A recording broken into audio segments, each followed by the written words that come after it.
أما بعد فأعوذ بالله من الشيطان الرجيم. بسم الله الرحمن الرحيم. وما أرسلناك إلا رحمة للعالمين. صدق الله العظيم. وقال النبي صلى الله عليه وسلم: أنا رحمة مهداء، أو كما قال عليه الصلاة والسلام. محترم حضرات کرام اور میرے پیارے دوستوں، السلام علیکم ورحمۃ اللہ۔ آج میں آپ حضرات کے سامنے جس عنوان کو موضوع بنا کر حاضر ہوں وہ رحمت للعالمین پیغمبر صلی اللہ علیہ وسلم کی مبارک و مقدس عنوان سے عنوان ہے۔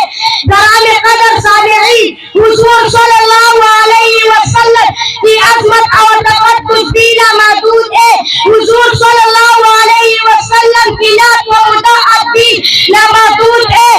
قرآن کریم کے ہر صفحے پر، ہر صورت میں، ہر رکوع میں میرے آقا نور مسلم فخر دو عالم صلی اللہ علیہ وسلم کی شان کا تذکرہ ہے۔ جو آیات کریمہ میں نے تلاوت کی ہے، اس میں اللہ تعالیٰ نے ان حضرات صلی اللہ علیہ وسلم کی شان کا ایک نہایت انوکھا اور نرالا عنوان بیان کیا ہے۔ قرآن کہتا ہے: وما ارسلناک الا رحمۃ للعالمین۔ اے پیغمبر، ہم نے تجھے تمام جہانوں کے لیے رحمت بنا کر بھیجا۔ اے دل بھر، ہم نے تجھے ایک علاقے کے لیے نہیں، ایک قصبے کے لیے نہیں، ایک شہر کے لیے نہیں، ایک ملک کے لیے نہیں، ایک قوم کے لیے نہیں، ایک دورے کے لیے نہیں، بلکہ دنیا میں جتنے جہاں ہیں ہر جہاں کے لیے، ہر عالم کے لیے آپ صلی اللہ علیہ وسلم رحمت ہے۔